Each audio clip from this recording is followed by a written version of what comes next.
nous avons la joie d'accueillir Monsieur Pierre Merlet, qui est directeur de recherche à l'INRIA. Jean-Pierre, oui. Ah ben moi je veux toujours plus Pierre à Robert. Et qui va nous proposer donc la conférence La robotique assistée. L'assistance aux personnes fragiles. Aux personnes fragiles, voilà. Donc, bonne conférence et merci. D'abord, merci d'être là. Samedi, 16h30, il y a du soleil pour être à la plage. Donc, c'est sympathique d'être venu quand même. Donc, je vais vous parler de l'assistance aux personnes fragiles. Donc, je suis Jean-Pierre Merlet, pas Pierre Merlet, mais Jean-Pierre Merlet. Je suis directeur de recherche et pas directeur de la recherche à l'INOGAS, l'Institut national de recherche en informatique et automatique à Sophie-Antipolis, à 6 km d'ici. Et je dirige un projet. Alors, dans cet institut, il y a un principe qui est un peu particulier. La recherche se fait par équipe. C'est plutôt du travail collaboratif. C'est pas comme ça partout, c'est même plutôt une exception. Donc, on propose à la direction la création d'une équipe qui va se charger d'étudier un problème scientifique particulier. Et on donne un nom à cette équipe, et le nom qu'on va donner, c'est Héphaïstos. Alors, on va commencer par faire un peu d'histoire. Héphaïstos. Ouais, c'est un dieu grec, ouais. En fait, Héphaïstos, c'est pas tout à fait un dieu, c'est plutôt le fils bâtard de Zeus, c'est une déesse. Mais Zeus n'était pas spécialement très content d'avoir eu cet enfant. Et la légende veut que Zeus, qui n'était pas un dieu facile, hein, c'est le dieu des dieux, mais c'est pas un rigolo, a pris le bébé et l'a jeté de l'Olympe direction la Terre. La légende veut que la chute a duré 24 heures et que ce bébé a atterri sur une île, mais qu'en atterrissant sur l'île, il se soit blessé en tombant et il est devenu boiteux. Et sur cette île, il y avait des indigènes dont la spécialité, qui était quasiment unique à l'époque, était de forger des armes et de faire des bijoux, en particulier pour les dieux. Pour les dieux. Ah.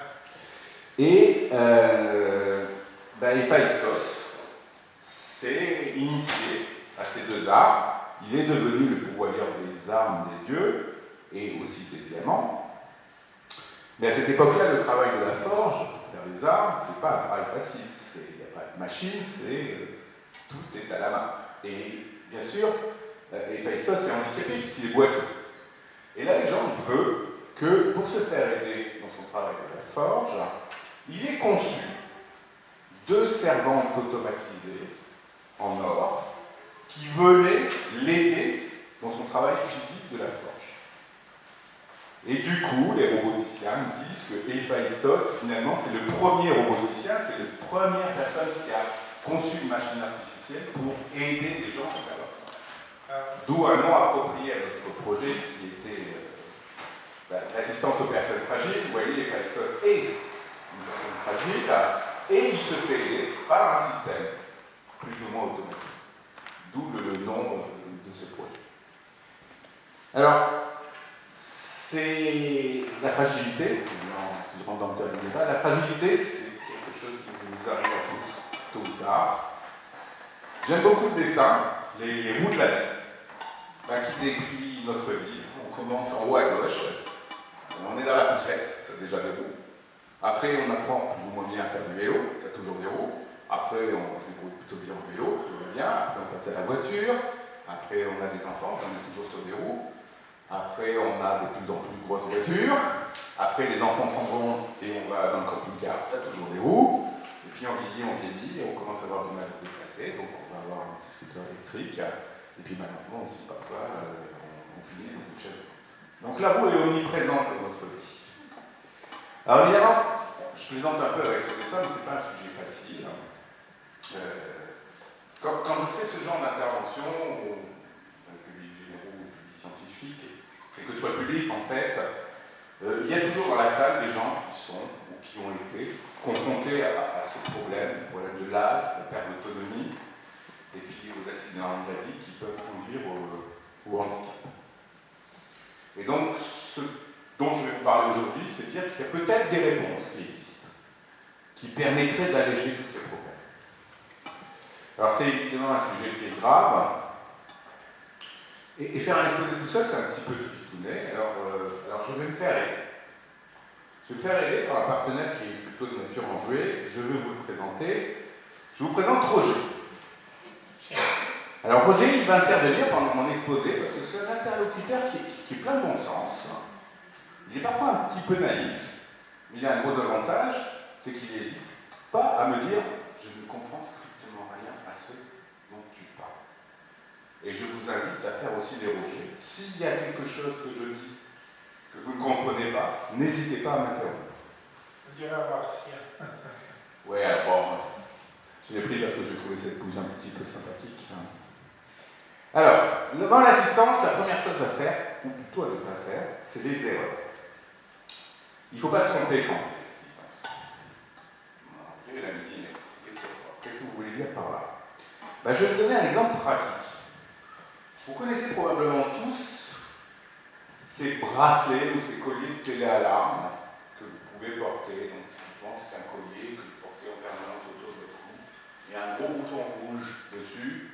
Si vous appuyez sur le bouton parce que vous êtes dans une situation inconfortable, voire dangereuse, alors vous êtes mis en relation avec un ensemble de téléalarme qui va essayer de gérer la situation pour vous. D'accord? Donc c'est quelque chose qui rassure non seulement la personne qui le porte, mais peut-être plus encore la famille. Et ça permet au secours éventuellement d'intervenir plus vite, et on verra que ça c'est très important. Donc comme je l'ai dit, c'est en général ce genre d'objet, c'est rarement la personne qui est dans une situation difficile qui la demande. Qui la demande. Je ne suis pas sûr que ce micro soit si bon ça. Il marche pas. Il marche, mais voilà, peut-être que je le mets comme ça, ça ira mieux. Voilà. Donc, c'est plutôt la famille qui, et c'est tout à fait légitime, est inquiète pour cette personne-là et veut être assuré que s'il avait un problème, il puisse appeler du secours. D'accord? Donc c'est plutôt les familles qui m'ont proposé ça aux personnes concernées. Anecdote du vécu, hein, je vais vous parler de vécu là. Noël dernier, un monsieur âgé que je connais bien m'a dit voilà, le cadeau de Noël que j'ai reçu, c'est un collier de téléalarme. Vous vous rendez compte le message que passe la famille à ce monsieur? Fondamentalement, vous êtes en train de lui dire papy, tu n'es plus capable de. D'où le collier. Et d'un point de vue psychologique, c'est pas très bon ça. Alors qu'est-ce qu'il a fait? Le collier de téléalarme est allé dans le tiroir de la table de nuit et il le ressortira dans un an, qui est la durée d'abonnement, on s'abonne, pour dire à sa famille qu'il adore, bien sûr, c'est pas le problème, pour dire regardez,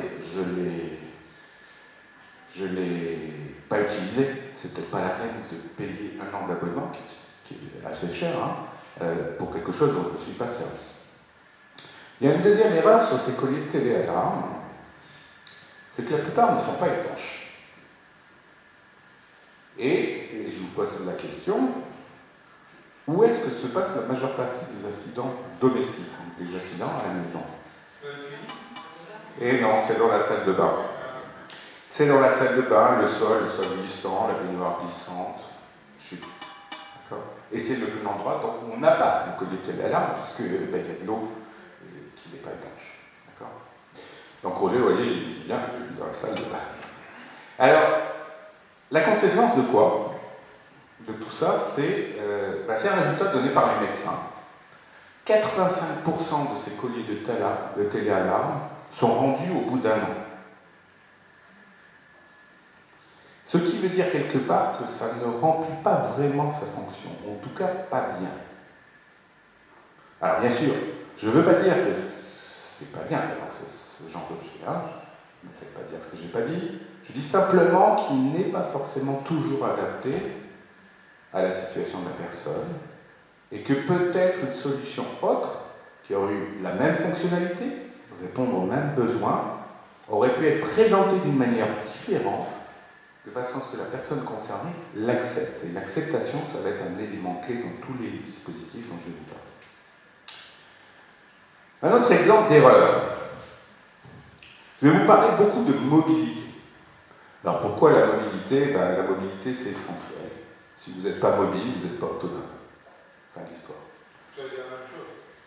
C'est pas tout à fait la même chose. On peut ne pas être mobile et être autonome sur certaines tâches, mais si vous n'êtes pas du tout mobile, il y a beaucoup de choses que vous ne pourrez pas faire. Et en particulier du côté des relations sociales. Alors il y a des solutions qui ont été proposées pour aider à la mobilité.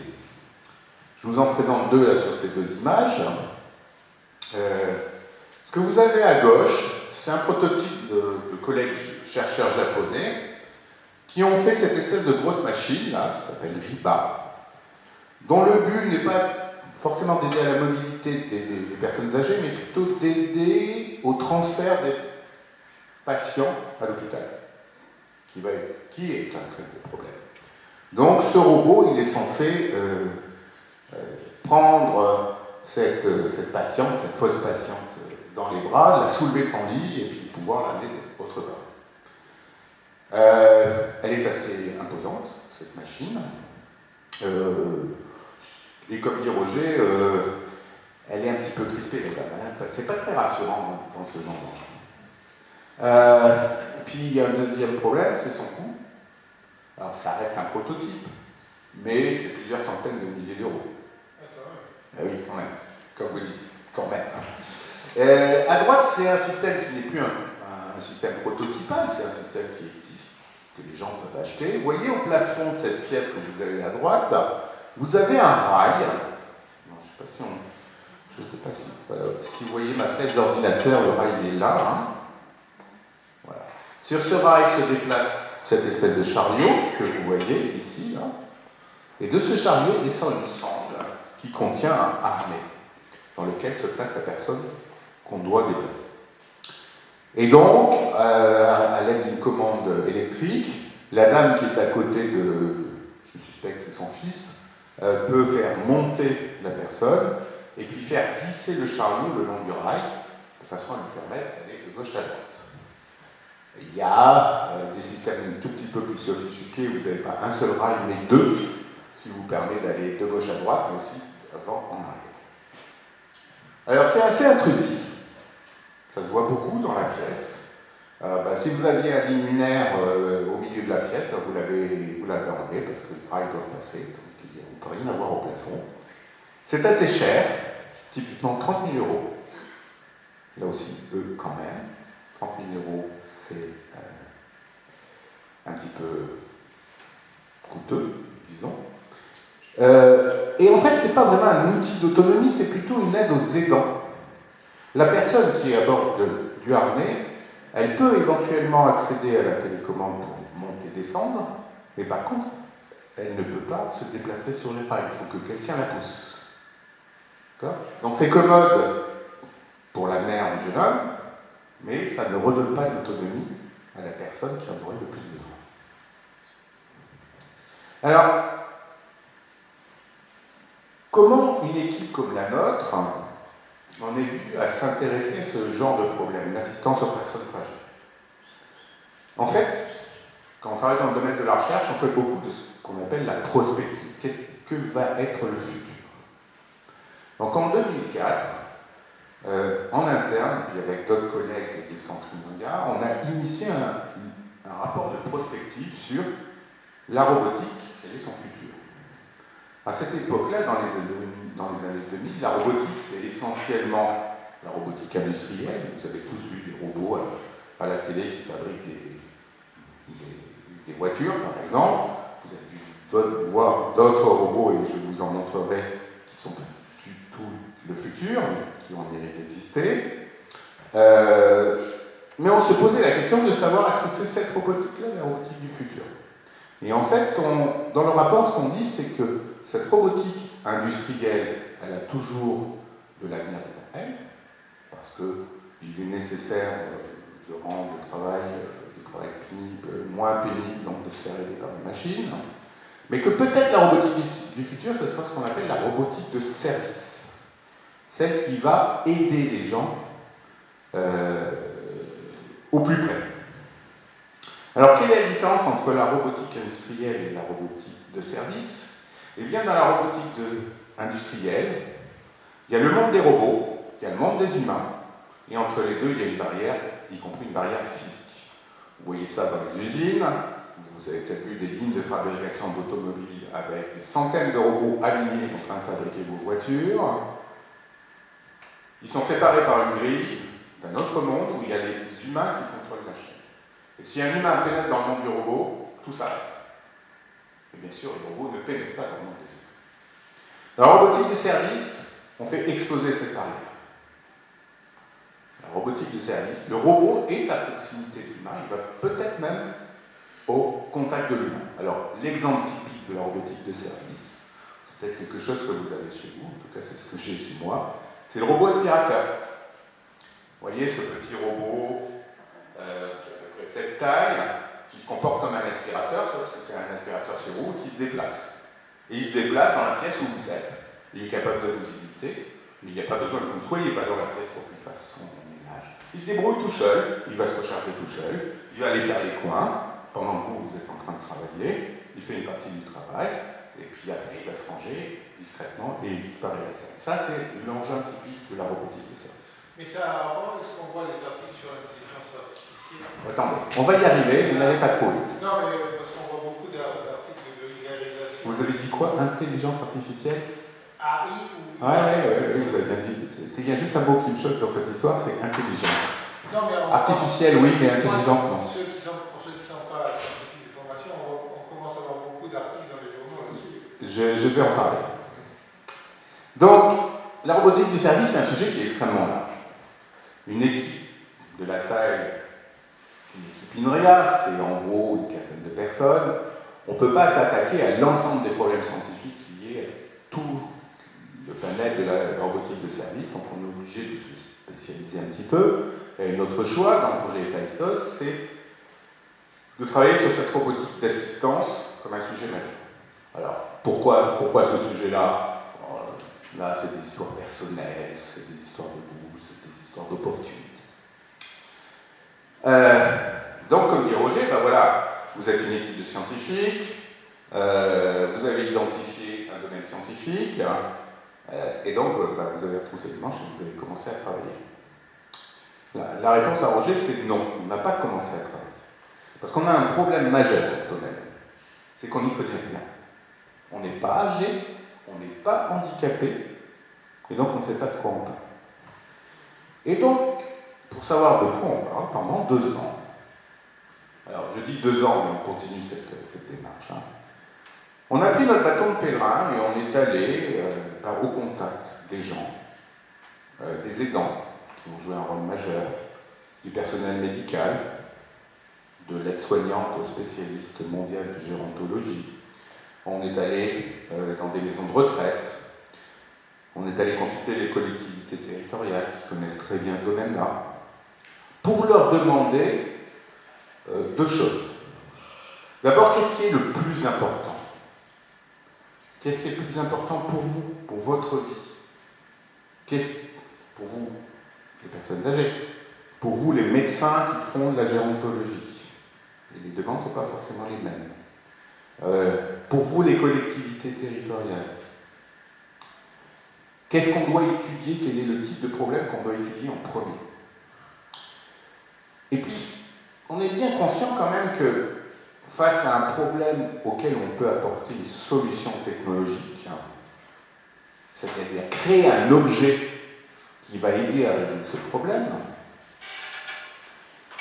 peut-être que la création de cet objet, on ne doit pas le faire n'importe comment. On doit suivre des lignes directrices. J'ai parlé tout à l'heure de l'acceptation. Vous pouvez avoir une idée absolument géniale pour résoudre un problème particulier d'une personne âgée. Mais si l'objet que vous créez, qu'il a la fonctionnalité parfaite, c'est-à-dire qu'il fait exactement ce qu'on lui demande de faire de la manière la plus parfaite, si cet objet n'est pas accepté par l'usager, alors il ne sert à rien. Peut-être, parfois, il faut faire des objets un peu moins fonctionnels, un peu moins efficaces, mais qu'on accepte dans son quotidien parce qu'on ne le considère pas important important qui est les relations sociales, en les déchargeant de travail qui sont un peu hors de ce domaine-là, parfois pénibles. Vous avez vu la personne, le robot qui soulevait les malades. C'est un gros problème, par exemple, pour les infirmières. Catégorie socio-professionnelle qui souffre le plus du mal de dos. Pourquoi? Parce qu'elles passent leur journée à lever les malades, à les reposer, à les relever. Et à la fin de la journée, quand vous avez fait ça toute une journée, vous n'avez plus le dos, vous n'en pouvez plus de ce côté-là. Donc si on pouvait concevoir un système qui élimine cet aspect physique du métier d'infirmier et d'infirmière, on aurait fait un grand pas pour aider les aidants, qui du coup deviendraient beaucoup plus disponibles pour les relations sociales. Et puis bien sûr, en dehors des aidants humains, quand je dis qu'il faut ne pas supplanter, si vous avez un problème de mobilité quand vous êtes une personne âgée, et si une machine par exemple est capable de vous soulever entièrement, si vous utilisez la machine, très rapidement les muscles qui vous restaient vont s'atrophier, vous ne pourrez plus marcher sans la machine. D'accord? Et donc là, on en a fait trop. On est allé beaucoup trop loin.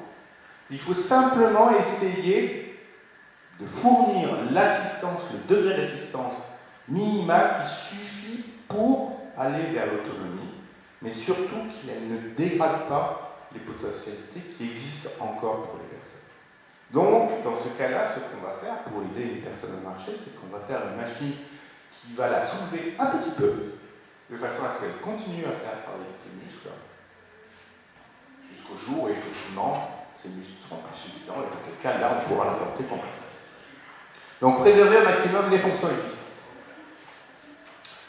Et bien sûr, il y a une ligne directrice qui va être importante, c'est le coût.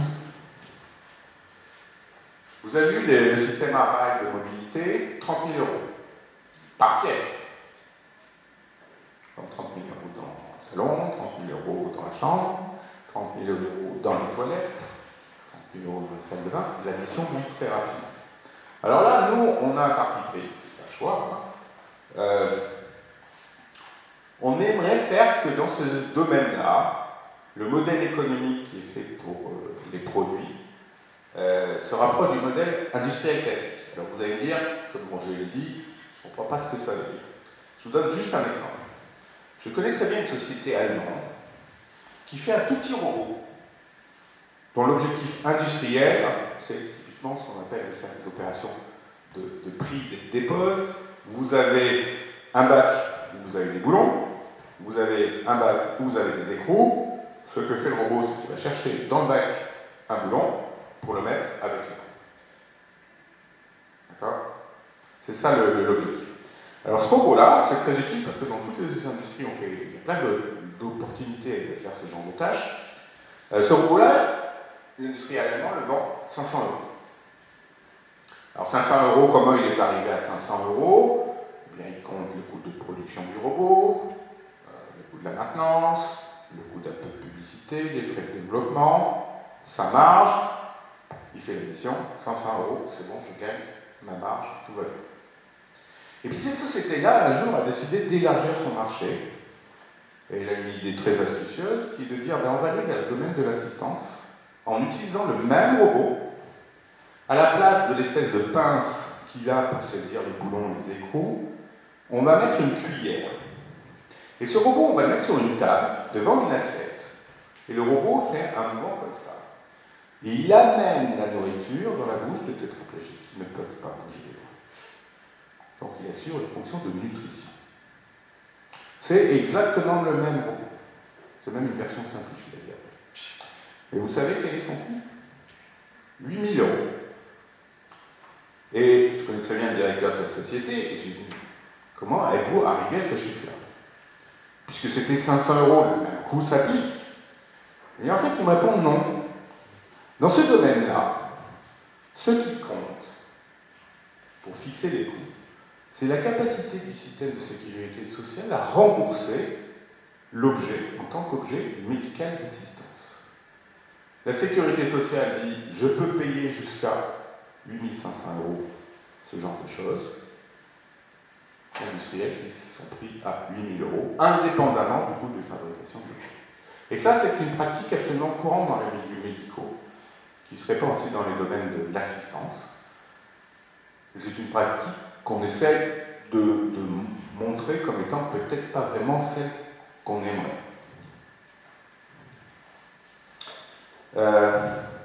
C'est d'autant plus vrai que dans ce domaine de l'assistance, on évolue dans un domaine où il y a plusieurs acteurs. Il y a bien sûr la personne elle-même, mais il y a aussi la famille, les aidants. Et ça se voit en particulier pour les enfants handicapés, l'enfant handicapé lui-même, et puis il y a sa famille. Et sa famille est susceptible de débourser des sommes importantes pour essayer d'apporter un minimum de confort supplémentaire à l'enfant handicapé. Même à epsilon.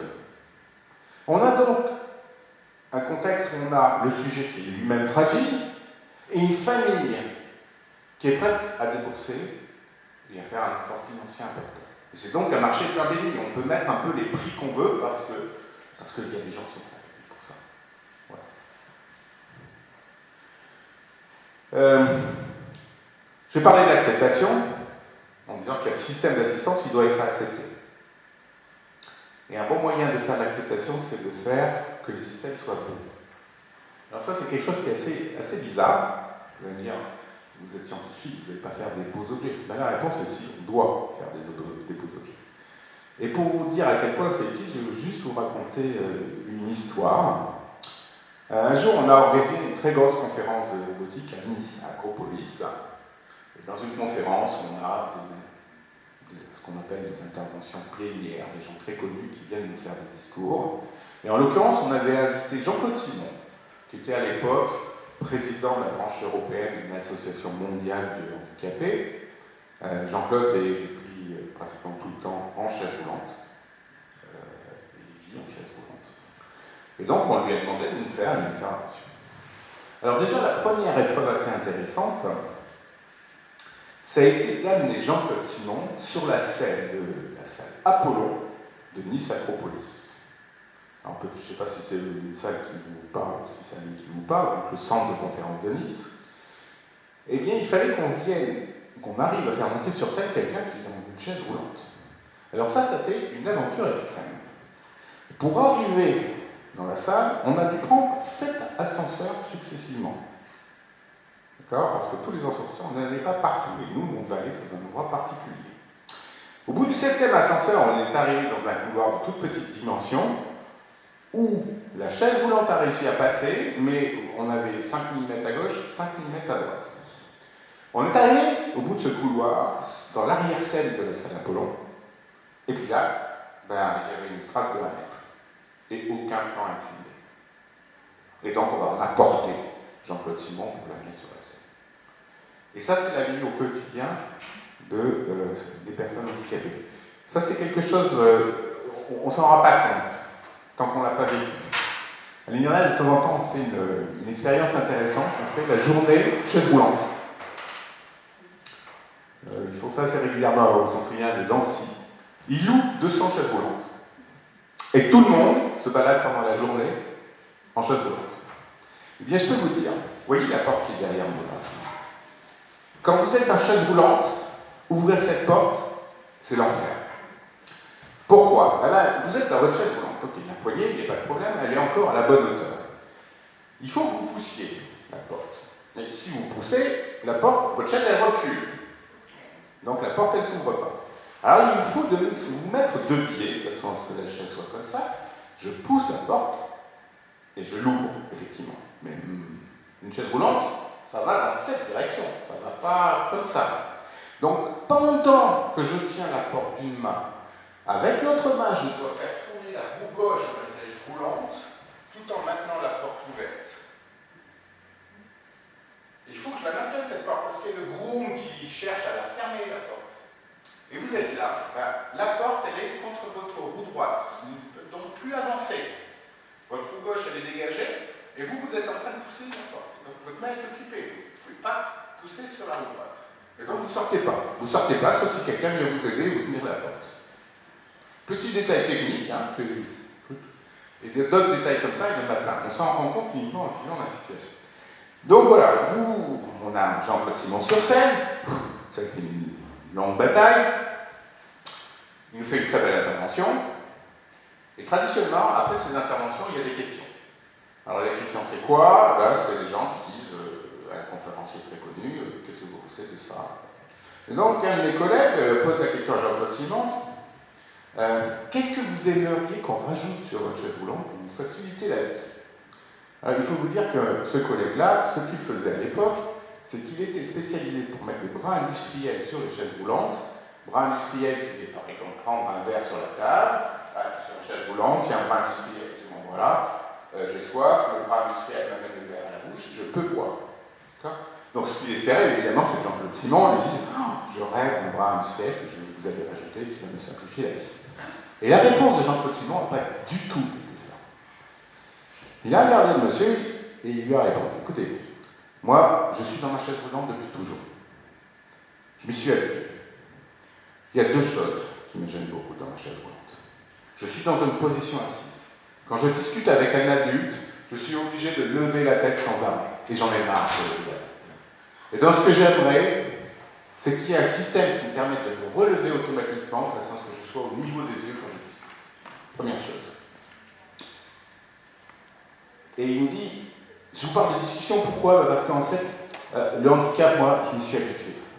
Ce qui est important pour moi, c'est essentiel, c'est les relations humaines. C'est pour ça que je veux parler avec les gens. Et ça justifie mon deuxième souhait, c'est que ma chaise roulante soit belle. Et je vous explique pourquoi. Les relations avec les adultes, c'est un peu compliqué, parce que les adultes souffrent d'une inhibition. C'est pas facile de parler avec quelqu'un qui est handicapé, qu'on domine. Mais il y a un public qui est juste à ma hauteur, et avec lequel il n'y a pas ces inhibitions, c'est les enfants. Ils sont plus petits, on est au même niveau des yeux, et puis ils n'ont pas cette peur un petit peu du handicap que pourraient avoir les adultes. Donc, c'est potentiellement des gens avec qui j'aurais la possibilité plus facilement de discuter. Mais il y a quand même une condition à ça. Si ma chaise roulante c'est une espèce de fatras de tubes métalliques, de boulons et comme ça dans tous les sens, ils vont avoir un petit peu peur. Si ma chaise roulante elle est belle, ils vont être attirés. Et c'est ce qu'il me faut. Parce que s'ils sont attirés, je vais pouvoir causer avec eux, et ça c'est juste pour moi. Et ça c'est un mouvement de fond. C'est pas simplement cet exemple-là. Vous savez qu'il y a des gens qui sont amputés et on leur met une prothèse. On essaye de faire cette prothèse la plus ressemblante à un membre humain, ça trompe personne. Et en général, les gens qui portent cette prothèse vont essayer de la cacher. Et c'est en particulier le cas des femmes. Et vous allez voir pourquoi je parle du cas des femmes. Il y a un fabricant de prothèses américain qui s'est dit, moi je vais faire les choses autrement. Ces prothèses, je ne vais pas du tout chercher à les faire le plus ressemblant possible à un corps humain, ce qui ne trompera personne de toute façon. Je vais les faire d'une autre manière et je vais les rendre belles. Et il a de très belles prothèses, par exemple, de gens ici. Et elles sont tellement belles que certaines handicapées, amputées femmes, plutôt que de cacher leurs prothèses, mettent volontairement des robes qui leur permettent de les montrer. Elles les exhibent. Et là, ça veut dire que vraiment, le système est accepté. Et on vit bien avec. Et c'est ce genre de choses qui est aussi important pour l'acceptation. Ensuite, d'un point de vue un peu technique, nos systèmes d'assistance. On peut les faire de deux manières. Est-ce que je pourrais faire un robot universel qui serait capable de tout faire? Soulever le personne âgée qui est tombé par terre, faire la vaisselle, lui permettre de marcher dans ses escaliers, lui ouvrir la porte, faire une belote avec lui, répondre au téléphone. Tout. L'outil universel. Vous allez dire, c'est quoi l'outil universel? Voilà, c'est ça. Vous attendiez tous à ça. Ouais. Ouais. Le robot humanoïde. C'est ça qu'on voit souvent dans les... Voilà, on voit ça très souvent. Ouais. Alors ça, c'est un outil absolument merveilleux. D'accord? C'est un outil merveilleux, y compris pour nos chercheurs, parce que pour faire marcher une machine comme ça, les mathématiques qui sont impliquées sont d'une très grande complexité. La physique aussi. Ça va avec. Ouais. Mais vous voyez, je suis un peu dubitatif sur l'utilisation de ce genre de choses, même à moyen terme. Je vous explique pourquoi. Ce sont des engins carrières, il n'y a pas de souci. Mais il y a un premier problème, c'est le coût. Combien ça coûte le robot Asimo de Honda, d'après vous? 100 000 euros. Vous êtes loin du compte. Version de base, 400 000 euros. Ça marche pendant combien de temps, le robot Asimo de Honda, qui marche sur batterie, hein, d'après vous? Un mois. 10 minutes. Alors moi, je veux bien faire un objet d'assistance qui coûte 400 000 euros, mais s'il m'assiste pendant 10 minutes et qu'après j'attends 8 heures pour recharger ses batteries, j'ai pas vraiment beaucoup avancé. Il m'a aidé peut-être pendant 10 minutes, oui, c'est bien. Est-ce que ça marche toujours très très bien? Oui, souvent ça marche très très bien. Mais je ne peux pas résister au plaisir de vous montrer une petite vidéo pour rire un peu. Mais on est qu'au début, on a des améliorations. La robotique humanoïde, c'est pas tout à fait au début, c'est du moment qu'on en fait quand même. Alors, pour vous faire rire, je vais vous montrer une vidéo de ce qu'on appelle un challenge DARPA. Alors DARPA, c'est une agence américaine qui dépend du ministère de la Défense américain et qui fait très régulièrement, qui organise très régulièrement des challenges sur un thème particulier. Ils disent voilà, je voudrais que quelqu'un me trouve une solution à ce problème-là. Je fais un concours et celui qui gagne le concours remporte une grosse somme d'argent. Et donc les labos candidatent, essayent de répondre au problème, puis il y a un classement, le premier qui gagne un très gros. Alors la DARPA un jour a initié des challenges, des concours en robotique. Alors le premier challenge qu'ils ont fait, c'était un challenge sur la voiture autonome. On parle beaucoup de la voiture autonome, voilà, qui ne sera pas trop autonome. Ne croyez pas trop ce qu'on vous dit. Si vous pensez que demain ou l'année prochaine, ou dans 2 ans ou dans 3 ans, vous aurez la voiture qui est devant chez vous, vous montez dedans et vous dites ok, conduis-moi à Aurillac-Cantal et que vous dormez pendant les 7 heures de trajet et vous vous réveillez à Aurillac-Cantal, c'est pas de malade. Bref, fin de la parenthèse. Alors, challenge DARPA sur le véhicule autonome. Point A, dans un désert du Nevada. Point B, dans le même désert, 120 km plus loin. Le premier qui fait la distance le plus vite possible gagne 25 millions de dollars. Pas trop mal. Première édition du challenge, une vingtaine de candidats. La voiture qui est allée le plus loin a fait 1 km. Tous les autres ont fini dans les fossés et voilà. Deuxième édition, effectivement, gros progrès, les moyens financiers étant là. L'université de Stanford gagne et fait les 120 km dans un temps très raisonnable. Et puis un jour, la DARPA a décidé de faire un autre challenge robotique en disant voilà, faites-moi un robot qui serait capable d'aller intervenir dans un milieu industriel en cas de catastrophe. Typiquement, monter un escalier, fermer une vanne pour empêcher de l'eau contaminée de dérouler dans l'environnement, combattre un feu, ce genre de choses. C'est Fukushima, Tchernobyl, mais ça se passait avant Fukushima. Donc je vais vous montrer la vidéo de ce qu'on peut faire certains robots. Alors je ne prétends pas que c'est l'ensemble des choses, mais c'est juste un extrait. En même temps que ça passe, voilà. Alors, robot de forme humanoïde, une de leurs tâches était de se déplacer dans un milieu sableux. Il n'y a pas de... Là, il s'agit d'ouvrir une porte et ça ne se passe pas forcément très bien. Là, de marcher sur un terrain irrégulier. La marche a l'air un peu compliquée. Là, on se retrouve sur un milieu sableux. Et voilà le robot. Ces machines-là coûtent plusieurs millions de dollars. Oh, c'est renversant de marcher sur les sables. Là, j'essaie d'ouvrir la porte, mais ça n'a pas l'air de bien se passer non plus. Alors là, je monte sur un escalier. Poum. C'est décourageant. Oui, mais rassurez-vous, il y a quand même des gens qui sont arrivés. Là, on essaie de prendre la porte de côté. Ça n'a pas l'air d'être bien efficace. Là, on doit tourner la vanne. il faudrait d'abord arriver à tourner. Si possible, il faut tourner au bon endroit. Parce qu'on croit que la vanne est là, on fait le bon mouvement, mais il n'y en a pas assez de la vanne. Donc en fait, on se casse la figure. Ah, puis là, la porte, c'est tellement renversant que là. Alors là, on va saisir un outil. Boum. Et là, je crois que c'est le robot qui s'est transpercé par l'outil. Puis là, il y avait une partie, on devait sortir d'une Jeep pour aller ouvrir une porte. Alors là, vous avez le robot parkinsonien. Ouais. Alors bien sûr, j'ai un petit peu triché. Je vous ai montré beaucoup d'extraits où il y a eu des très gros problèmes sur ces machines pourtant extrêmement coûteuses. Je ne prétends pas que ça a été tout le temps comme ça, il y a quelques tâches qui ont été réussies. Le problème, pas d'une grande régularité. C'est-à-dire qu'il n'y a aucun robot qui a été capable de faire l'ensemble des tâches qui étaient assignées. Certains sont arrivés à faire un bout et à échouer lamentablement. Voilà. Mais il va y avoir des modèles réussis quand même. Et... Non, je ne sais pas. Donc, l'outil universel, vous voyez, on n'y est pas. Alors, il y a aussi le problème du coût. Je vous ai dit que ça coûtait très cher. Pourquoi? Vous savez combien il y a d'articulations dans notre main? Simplement rien que dans votre main. On en a 27. D'accord? 27, ça veut dire qu'il faut qu'il y ait un moteur électrique qui me permette de bouger mon doigt autour de cette phalange.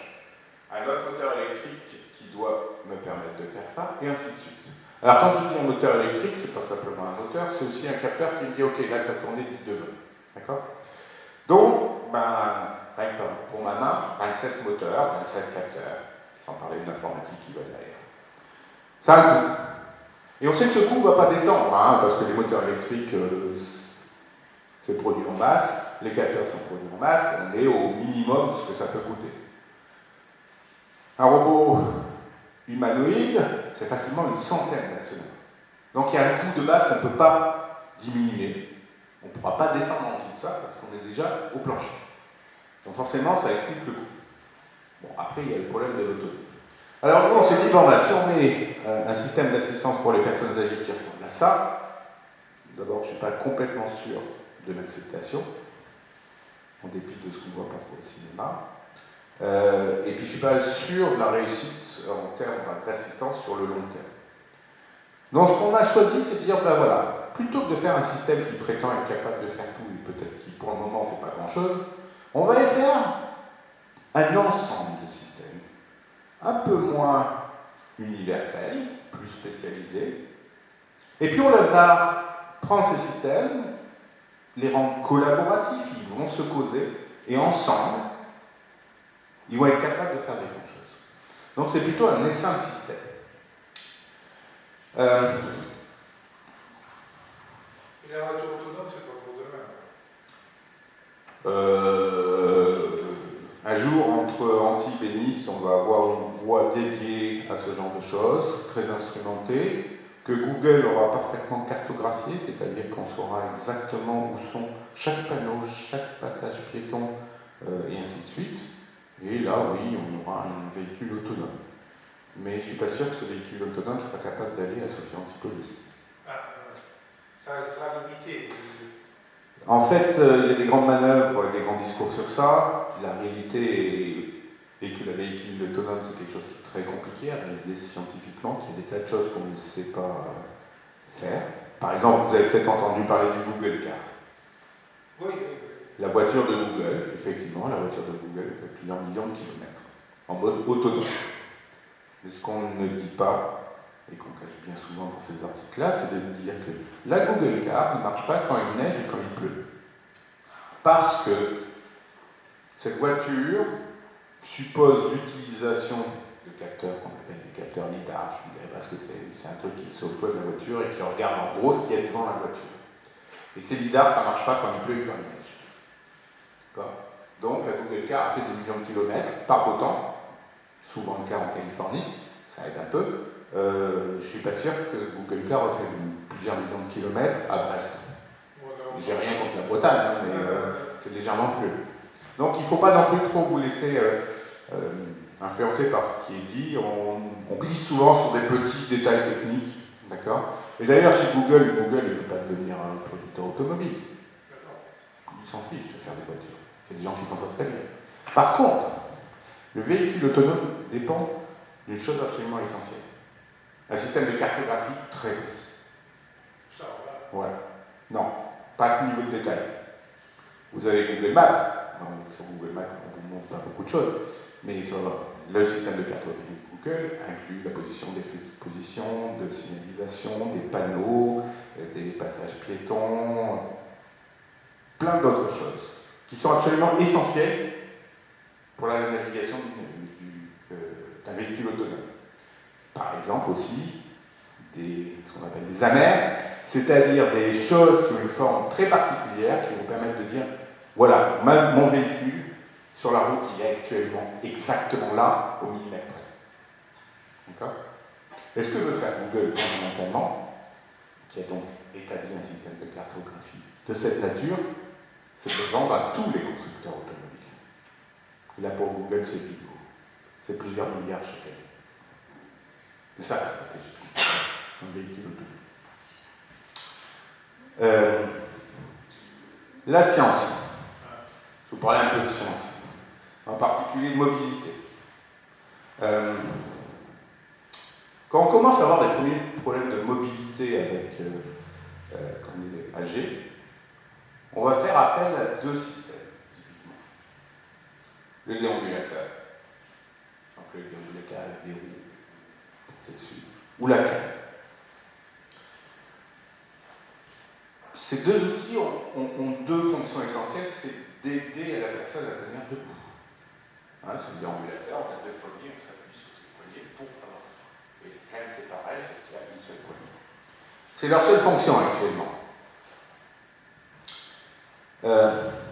Comment on peut transformer ces instruments qui existent pour en faire des objets d'assistance? En fait, pour être sûr que ça continue à être accepté, on va utiliser le même matériel que ce qui est déjà utilisé. Et ce matériel qui est déjà utilisé, on va ce qu'on appelle l'instrumenter. C'est-à-dire, on va rajouter des petites choses dessus. Alors, je reviens sur le déambulateur. Ce n'est pas des choses qu'on voit beaucoup encore en France.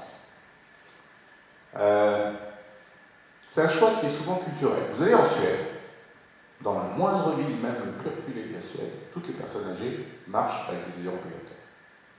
Parce que les trottoirs sont larges, parce que personne ne se retourne en disant oh, il y a un déambulateur, il est vieux. Si on est à Antibes, si vous allez dans le vieil Antibes avec un déambulateur, vous allez passer plus de temps à porter votre déambulateur parce que le trottoir n'est pas assez large par rapport à ce que requiert un déambulateur. Et donc, vous allez peut-être plutôt choisir la canne que le déambulateur. Et puis, il y a un côté subjectif aussi. Esthétiquement, la canne est plus acceptée qu'un déambulateur. Bon, je reviens à mon déambulateur. On va lui rajouter un certain nombre de capteurs, des choses qui mesurent. Voilà. Des choses qui vont nous permettre de mesurer où se déplace le déambulateur. Sa vitesse, son accélération, et puis d'autres choses dont je ne vais pas vous parler. Ça, c'est avec l'informatique qu'on a actuellement, on sait faire des choses tellement petites que ça va directement dans le tube du déambulateur. Donc l'instrumentation est invisible. Il n'y a aucune différence entre un déambulateur, notre déambulateur, et celui que vous achetez dans le commerce. Extérieurement, c'est pareil. Et qu'est-ce qu'on en fait tout ça? Je vous ai parlé de la chute. Et de l'importance de la détection de la chute. Eh bien, si on a sur le déambulateur un capteur qui mesure l'accélération du déambulateur, on est capable de dire là, il y a une chute qui s'est produite. Et on a une puce GSM pour rappeler le secours, une puce GPS pour dire il est tombé là, et on contacte directement le secours. Donc on peut faire au moins la prévention de la détection de chute. Et on peut faire quelque chose qui va être très utile pour les médecins, c'est l'analyse de la marche des personnes âgées. Alors pourquoi l'analyse de la marche est important? Parce que la marche, les médecins considèrent que la manière dont les gens marchent, la qualité avec laquelle ils marchent, est un très bon indicateur de l'état de santé des personnes. Que ce soit du point de vue fonctionnel, c'est-à-dire comment fonctionne leur corps, mais aussi d'un point de vue cognitif, c'est-à-dire comment ils réfléchissent. Alors, ils ont établi des batteries de tests standards. Donc, quand une personne âgée arrive en consultation, elle va faire un certain nombre d'exercices. Je vais vous en parler que d'un. C'est ce qu'on appelle l'exercice TUG.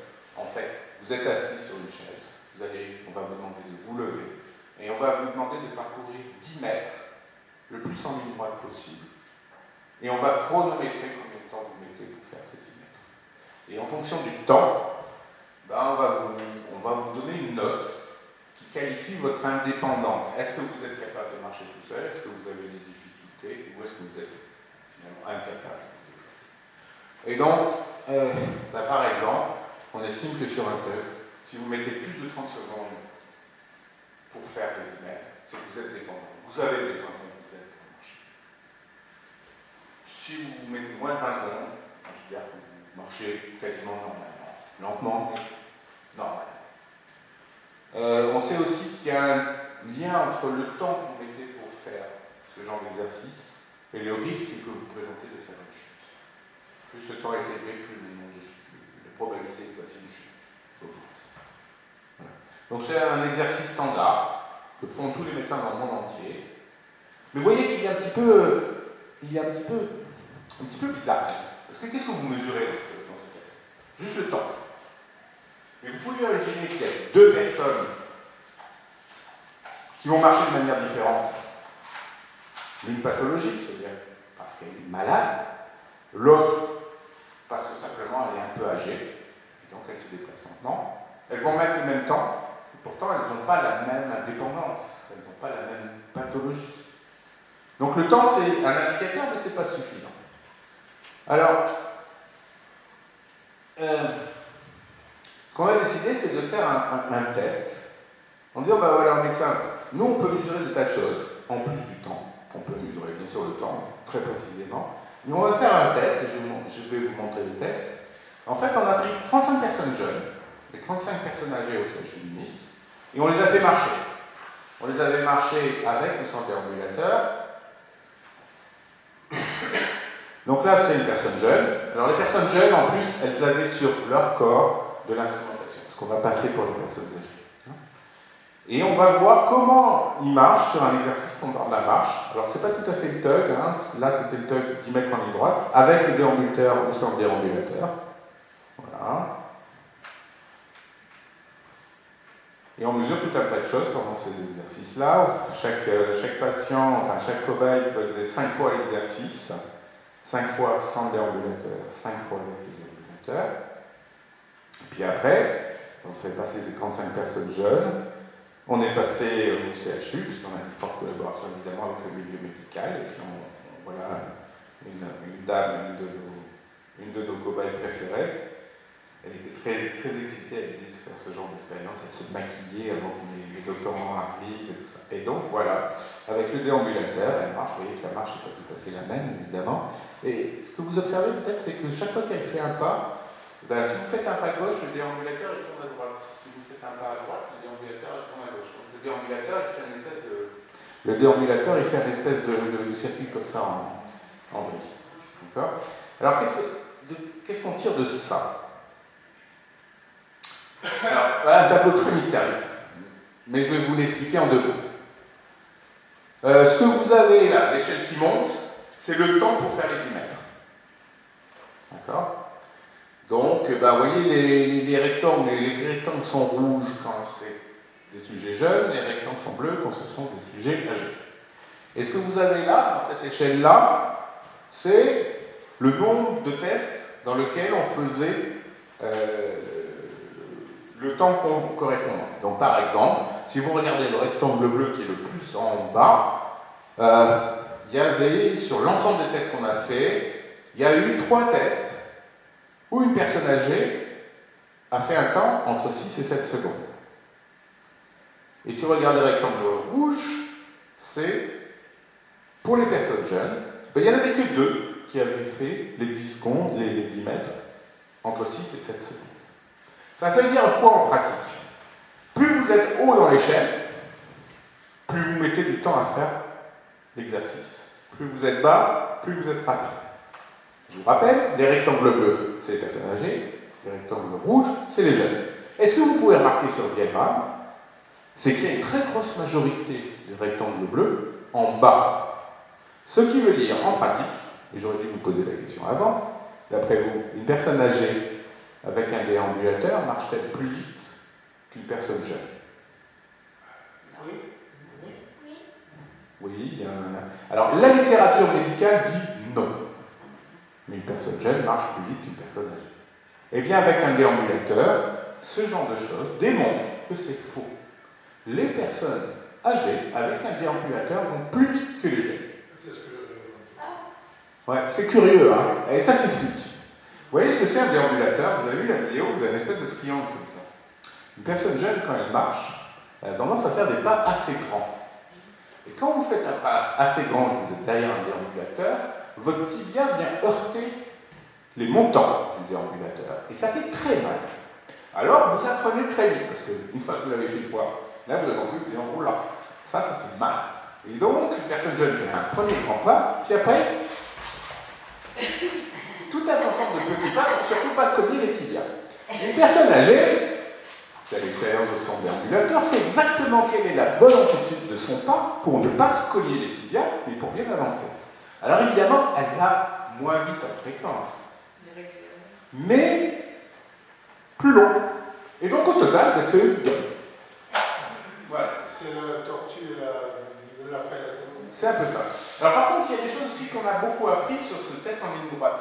Ça, c'est les trajectoires suivies par les gens. La trajectoire suivie, c'est la ligne horizontale droite qu'on voit. Le même code, c'est les codes bleus, c'est les personnes âgées. Les codes rouges, c'est les lignes rouges, c'est les jeunes. Alors, ce que vous voyez sur cette figure, c'est que les lignes rouges, elles sont très proches de la ligne horizontale, qui est la trajectoire parfaite. Un jeune s'écarte très peu de la trajectoire en ligne droite, quand il manque de quelques centimètres, pas plus. Une personne âgée, ben, vous voyez, ça peut monter moins, ça peut monter jusqu'à 45 cm. On s'écarte plus. Et ce qui est intéressant, c'est qu'on s'écarte plus chacun de sa manière.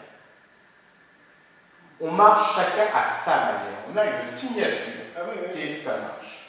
Et donc, par exemple, on en était arrivé à un point, lors de cette expérience, c'est qu'on recevait, nous, à Sofia, des trajectoires de personnes âgées. On n'avait pas vu l'expérience, on ne savait pas qui c'était. Mais rien qu'en regardant la trajectoire, on dit « Ah, ça, c'est Madame Machin. » Parce que c'est sa manière de marcher.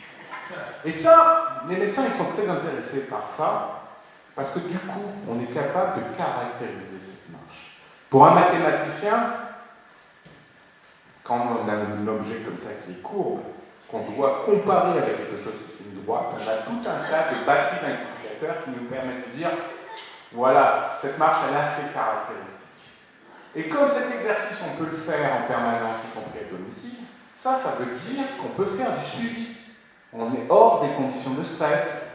Et les médecins reçoivent cette information dont ils ont besoin pour dire, ben voilà, comment ça marche, comment ça évolue. Parce que Madame Machin, ben pendant un mois, elle suit pendant une année. Et puis cette manière de marcher progressivement, elle va évoluer. Et en particulier, son écart à la ligne droite va augmenter. D'accord ? Donc on regarde l'écart maximum. S'il est constant, elle a sa marche, ça va bien.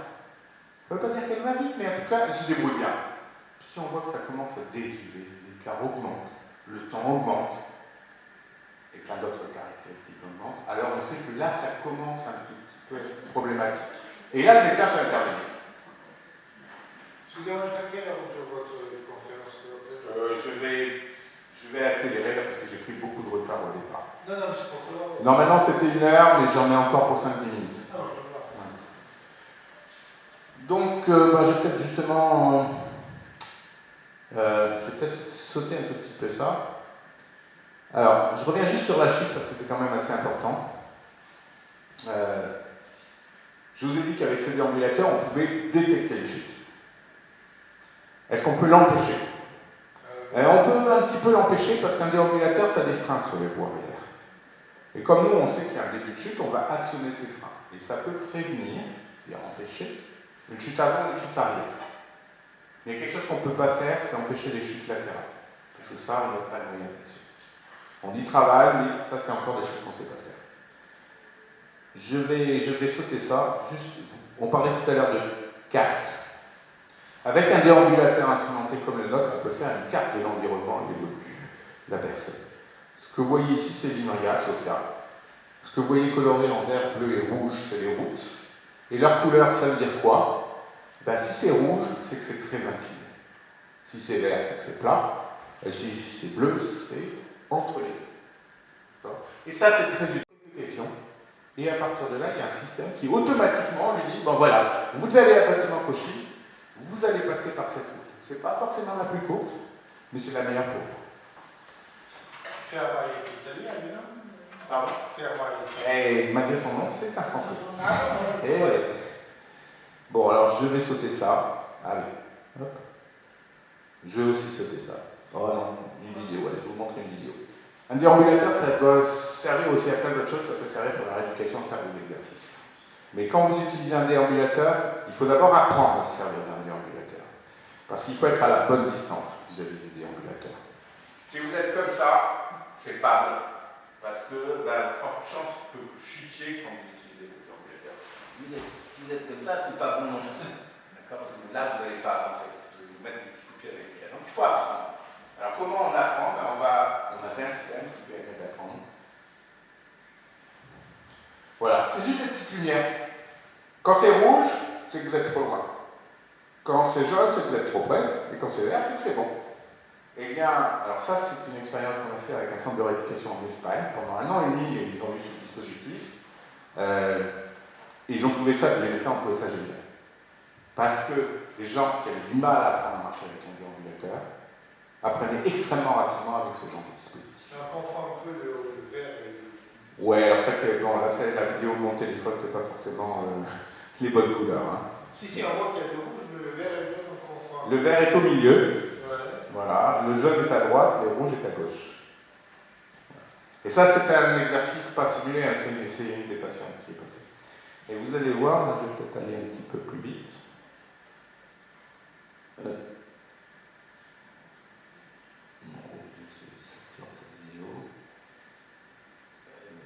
On peut s'en servir pour faire aussi de la rééducation, mais je voudrais aller, parce que je vois que le temps avance.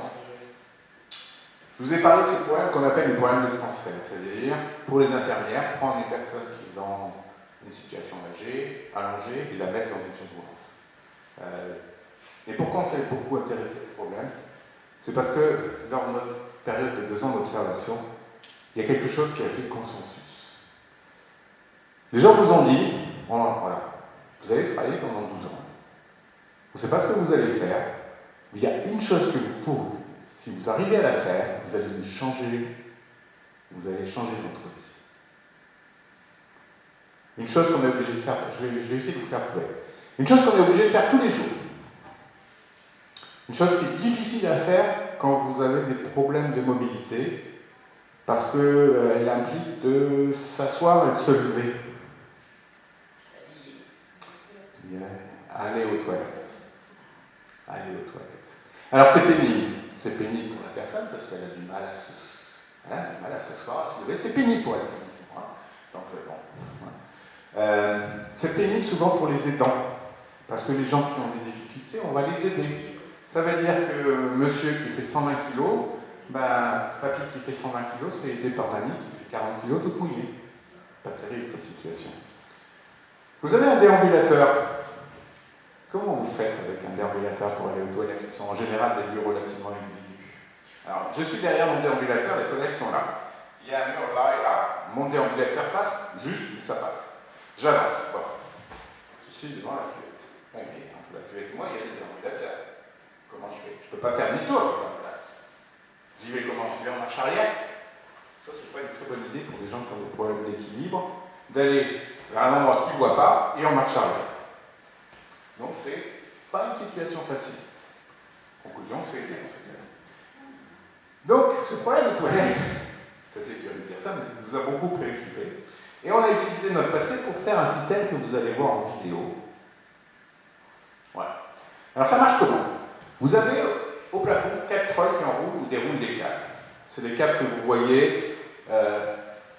voyez en noir. Ça, je vous présente Jennifer. Jennifer, elle est tétra. Vous voyez les câbles, c'est ce qu'il y a là.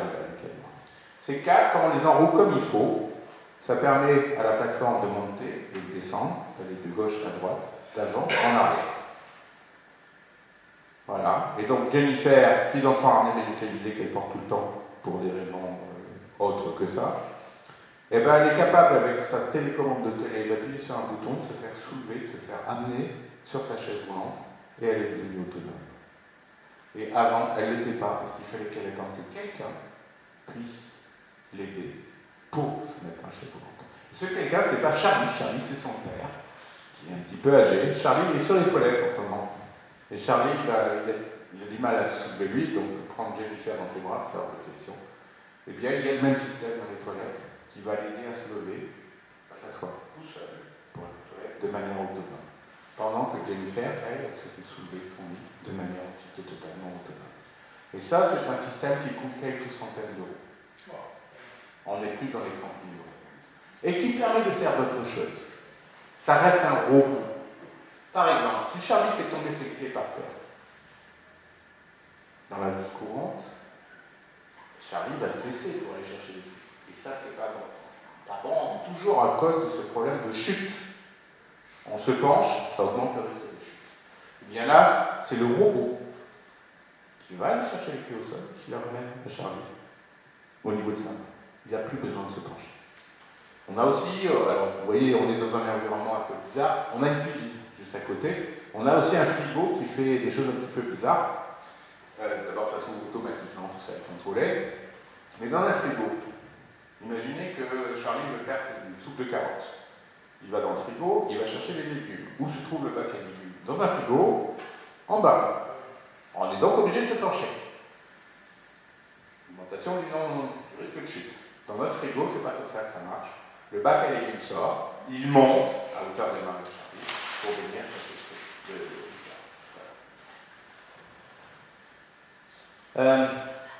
ouais. Une question? Oui, n'hésitez pas. Comment il sait que la chose que Charlie veut... Vous pouvez aller chercher dans le bac à légumes ou la clé qui est tombée au sol. Ouais. Ben, en fait, vous n'avez pas trop vu dans la vidéo, mais une interface qu'on utilise beaucoup, c'est la télécommande de télé. Et en fait, dans cette télécommande de télé qu'on a un tout petit peu modifiée, on a un pointeur laser et on désigne l'objet qu'on désire manipuler. Et le robot reconnaît automatiquement cet objet. Il va aller le chercher. Donc avec ton interface de télé, avec ce pointeur laser, cette lumière laser, tu diriges les clés tombées au sol, il y a une caméra sur le robot, il reconnaît que c'est des clés, et il sait, et là c'est pas de l'intelligence artificielle, c'est du bon sens, il sait que s'il y a des clés par terre, c'est pas une situation normale. Il sait donc qu'il doit les ramasser. Voilà, par exemple. On va partir, merci en tout cas. Merci. Je suis vraiment très en retard. Alors, je vais conclure. Le problème d'éthique. Cette activité qu'on a pose des gros problèmes d'éthique. Je vous ai dit qu'on pouvait récupérer des données pour faire de l'analyse de l'état de santé, que c'était une demande de la communauté médicale. Donc, quelque part, on espionne les gens. On récupère des données sur eux, des données de nature médicale, mais aussi des données de nature pratique. Combien de fois elle utilise son four? Combien de fois elle utilise son frigo? Ce genre de choses. Ce sont donc des données qu'on n'a pas forcément envie de voir circuler dans la nature, sous peine d'être absolument inondé des prospectus de l'article qui va absolument chercher à vous vendre un nouveau frigo parce que combiné avec le compteur Linky, ils sont capables de dire votre frigo il consomme plus parce que il doit être un modèle ancien, donc je vous envoie la pub pour en acheter un nouveau. Est-ce qu'on veut ça? Je ne sais pas. Ces données, il faut quand même les protéger parce qu'elles peuvent tomber dans des mains de margoulins qui vont essayer de vendre des systèmes d'assistance pas du tout appropriés avec des marges considérables à des gens qui sont des gens fragiles. Le personne âgée un peu isolé, combien de fois on a vu des accidents où on a cherché, et on a réussi à leur vendre des choses dont ils n'avaient absolument pas besoin, simplement en jouant sur leur fragilité psychologique. Donc ça, c'est des situations dangereuses. Il faut donc mettre des garde-fous. Puis il y a aussi un problème de responsabilité. Vous voyez le robot que je vous ai présenté. Il soulève des gens, c'est super. Puis un jour, il y a un câble qui casse. Et la personne âgée est blessée. Qui est responsable? Le fabricant du robot? Le fabricant du logiciel qui contrôle le robot? Personne? Alors, je n'ai pas de réponse à ce genre de questions. C'est quand même des choses qui préoccupent les gens qui font des études juridiques. Il y a très récemment un livre très intéressant qui s'appelle Traité de droit et d'éthique de la robotique civile, parce que bien sûr, il y a des problèmes avec la robotique d'assistance, mais pas que. Les drones, les robots tueurs, tout ça pose des gros problèmes d'éthique. Qui a été écrit par une collègue qui s'appelle Nathalie Nevedjan, dont je vous encourage à lire, c'est très intéressant, et qui pose des questions. Moi, mon rôle de scientifique dans cette histoire, c'est de vous parler des futurs possibles. On peut faire ça, on pourra pas faire ça. Et puis après, il faut prendre une décision sur où on met ce qui est acceptable ou ce qui n'est pas acceptable. Et ça, c'est un problème de société. Là-dedans, nous, on intervient en tant que conseil, en disant, bon, ne légiférez pas sur quelque chose qui n'existera jamais, parce que vous perdez votre temps. Par contre, ça c'est possible. Et on peut aller jusqu'à là, en termes d'observation de la vie privée. Où est-ce qu'on s'arrête? C'est pas à moi de donner la réponse, je dis simplement, voilà ce qu'on peut faire. On peut aller jusqu'à là actuellement, et dans les années à venir, on pourra aller jusqu'à là. Où est-ce qu'on s'arrête? C'est à nous, collectivement, en tant que société, en tant que citoyen, de dire, voilà, on veut, parce qu'on estime que globalement, ça peut avoir des inconvénients, mais globalement, être capable de suivre la trajectoire de santé des personnes âgées, c'est intéressant pour les personnes âgées, pour les finances de la sécurité sociale, et on peut aller jusqu'à là, mais bon, il y a ça sera, on ne permet pas de le faire. Mais ça, c'est à nous, collectivement, de décider où on s'arrête, à condition que le législateur veuille bien un jour s'intéresser à ce genre de système. Pourquoi je dis que ça, c'est un problème? C'est un problème pour nous, parce que le robot que vous avez vu, moi, je me suis trouvé souvent confronté à des gens qui voient ce système fonctionner au jour le jour dans notre laboratoire et qui voudraient l'avoir tout de suite parce que ça résout leur problème et ça changerait leur vie. Et parfois de manière dramatique. Il y a quelques semaines, j'étais dans une situation humainement très difficile, une personne qui est handicapée, qui a un système de RAM qui n'est pas adapté pour lui. C'est-à-dire que pour se mettre dans son lit, il aura une perpendiculaire au lit, il est donc obligé de ramper très difficilement, et ça devient de plus en plus difficile à chaque jour qui passe.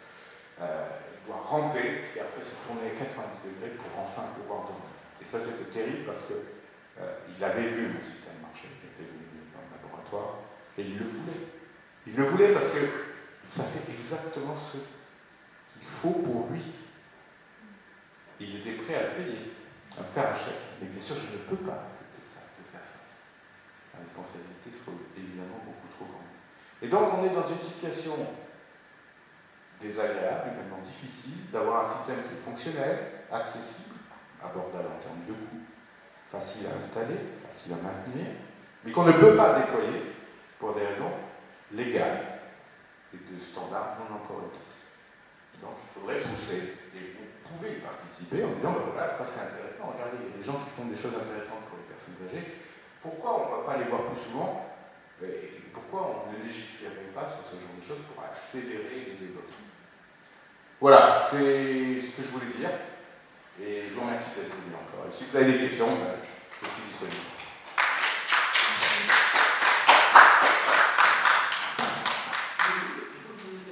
Oui, allez-y.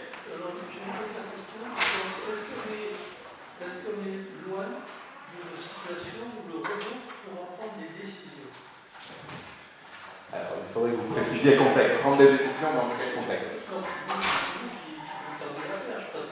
Par exemple, si je prends le cadre de la voiture automobile, il est évident que quand il arrive à un passage côté, il a intérêt, la voiture automatique a intérêt à prendre la décision de dire je stoppe, sinon je vais démolir le piéton.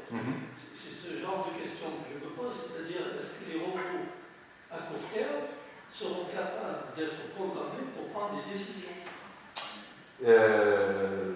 Les systèmes artificiels, les machines d'une manière générale, prennent déjà des décisions.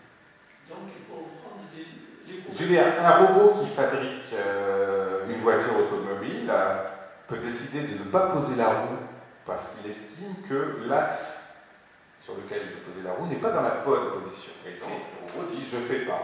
Mais ce n'est pas le robot qui ne fait pas, c'est un programmateur qui a dit dans le programme qui a dit si l'axe de la roue n'est pas dans quelque chose, alors on arrête tout et on ne le fait pas. Maintenant, ça, ces prises de décision, elles sont un petit peu factices, elles dépendent de choses. En robotique, on fait ce qu'on appelle perception et commande. On perçoit, c'est-à-dire on regarde autour de soi quel est l'environnement. Et en fonction de cette perception, on prend des décisions. Décisions qui consistent à dire je fais bouger le bras ou je ne fais pas bouger. Alors, donc la perception et la décision, on l'a déjà. Mais dans un milieu industriel, ce qui est assez simple, c'est que la décision, elle est facile à prendre. Soit je mets la roue, soit je ne la mets pas, et ça s'arrête là. Et les conséquences ne sont pas forcément dramatiques. Même si je mets la roue alors que je n'aurais pas dû la mettre, parce que mon facteur n'a pas donné la bonne information, ce n'est pas forcément très grave. Ça blesse personne. Maintenant, il y a un grand classique du véhicule autonome, puisque vous parliez de passage piéton. Je suis propriétaire d'un véhicule autonome que j'ai payé 25 millions de dollars. J'arrive à 120 à l'heure. Et il y a un bus qui est stationné devant un passage piéton. Et d'un seul coup, il y a une corde de gamins qui sortent de derrière le bus. Et là, je dois prendre une décision. La véhicule autonome doit prendre une décision. Décision numéro 1. Ma priorité est de protéger celui qui a acheté la voiture, qui a payé 25 millions de dollars. Je n'ai pas le temps de freiner, donc je rentre dans le tas. Déjà, tu disais. Décision numéro 2, je protège la vie des enfants, et je vais dans le rail et je tue le conducteur de 25 millions de dollars. Qu'est-ce que vous faites? Notez que ce n'est pas simplement le véhicule autonome qui aurait à prendre cette décision, nous avons à la prendre. Non, ce n'est pas la seule question, c'est le mot traité de droit et d'éthique. Oui. Parce que faire du droit de l'éthique en robotique, ça pose un peu la question que je vous ai posée. Tout à fait. Et on a à prendre une décision. Quelle est la bonne décision éthique? C'est compliqué. On fait déjà ce choix, nous, hein, quand on conduit, quelque part. Oui, mais la machine. La machine. Bien sûr, vous retrouvez le problème des droits armés qu'ont les États-Unis, qui prennent la décision de manière autonome. Parce que avant, c'était l'humain qui était dans la boucle, qui prenait la décision, qui a pris son couteau, j'envoie la bonne ou pas. D'accord? Maintenant, ils ont des engins qui, en fonction de l'information de capteur, décident ou non de lâcher la balle. D'accord? À partir de l'information. Et ça pose effectivement des problèmes d'éthique. En France, pour le moment, on a décidé de ne pas avoir de drones armés. Les États-Unis, ça fait des années qu'ils ont des drones armés. Et là aussi, il n'y a pas de réponse simple à ce genre de questions. Ce qu'il faut simplement savoir, c'est que d'un point de vue technique, on ne pourra jamais garantir la complète validité d'une décision. C'est-à-dire, je veux dire par là qu'il sera toujours facile pour un être humain de tromper un système automatique. Et ça, il faut partir de ce principe. Ça sera toujours possible. Les gens seront suffisamment malins pour ça. Il y a une anecdote fameuse. Les forces armées américaines, quand elles sont intervenues pour la première fois en Afghanistan, ont fait intervenir des robots armés, des robots mobiles, donc des stations des robots à roues qui se déplaçaient dans les montagnes de l'Afghanistan et qui avaient devant eux un fusil qui pouvait tirer sur les talibans. Et les talibans, ils ont très vite appris quelque chose. À la dure, probablement. Ils étaient morts, je sais pas, mais à la dure. C'est qu'il y avait des systèmes pour regarder sur ces robots, des systèmes pour regarder devant, il n'y avait pas de système pour regarder derrière. C'est un peu la ligne Maginot, si vous voulez. Et donc, qu'est-ce qu'ont fait les talibans? Au lieu de se mettre devant, ils se mettent derrière, ils ont démoli les robots.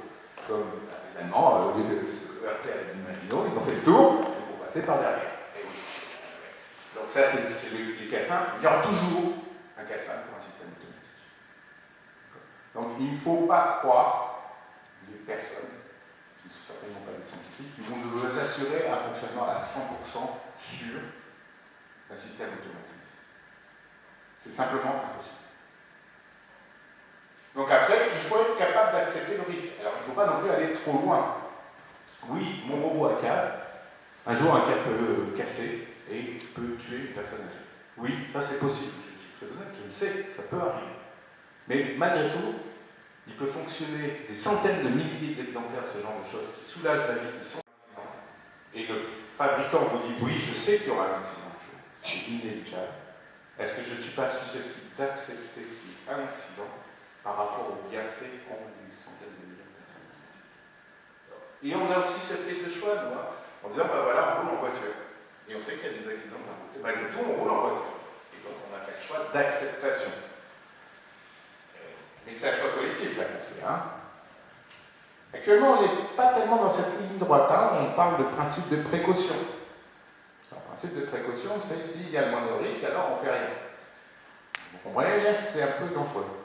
Voilà. Bien sûr, c'est aussi des systèmes compliqués. Juste pour conclure, je vais vous raconter une histoire de robotique de chirurgie.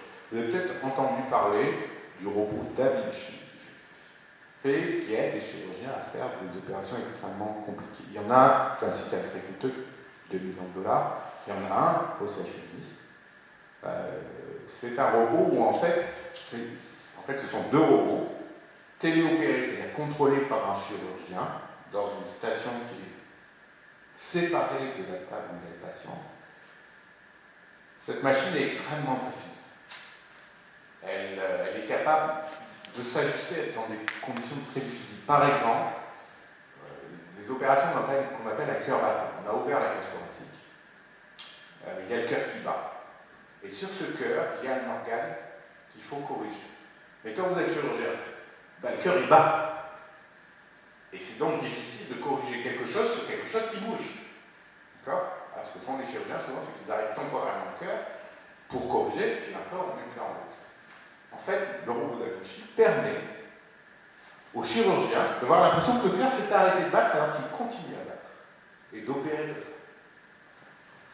Alors pour vous montrer à quel point le balancier précaution a été compliqué, ce robot a été développé il y a une grosse dizaine d'années aux États-Unis, mais les Américains sont venus faire des tests en France et en Belgique. Pourquoi? Mais parce que la législation américaine, à cette époque-là, leur interdisait carrément de faire des opérations sur des vrais patients. Alors qu'en France et en Belgique, la loi était totalement laxiste. En fait, on faisait ce qu'on voulait, quoi, quand même. Et donc, ils sont venus faire leurs tests chez nous. Et puis, il y a eu quelques scandales dont on parle actuellement, le scandale du Mediator, les prothèses de cervier. Et là, le législateur a dit on laisse faire des choses vraiment pas très bien, et donc on va faire une loi. On a fait une loi qui est extrêmement contraignante. Ça devient très très difficile de faire des expériences impliquant des humains en France. Le déambulateur que vous avez vu là, l'expérience qu'on a fait, a nécessité 2 ans de préparation d'un point de vue légal, avant que j'ai l'autorisation de faire cette expérience. Évidemment, ça ne fait pas passer les choses très très vite. Quand vous êtes obligé, quand vous avez une idée, vous voulez la tester. Pour la tester, il faut la faire dans des conditions réelles, donc en pratique.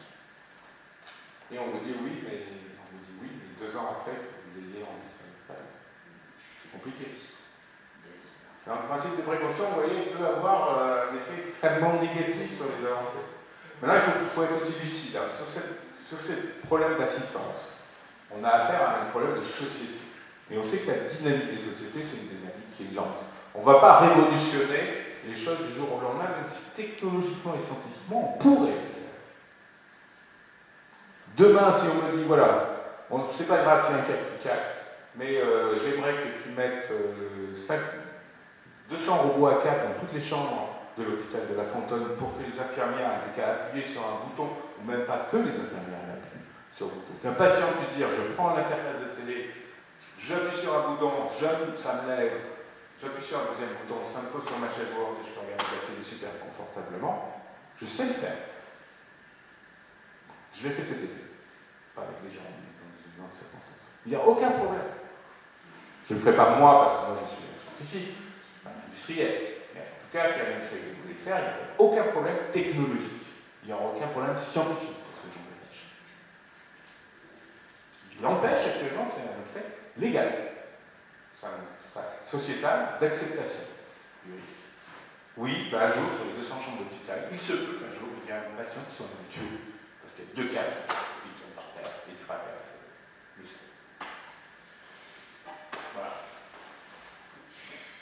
J'espère avoir répondu à votre question.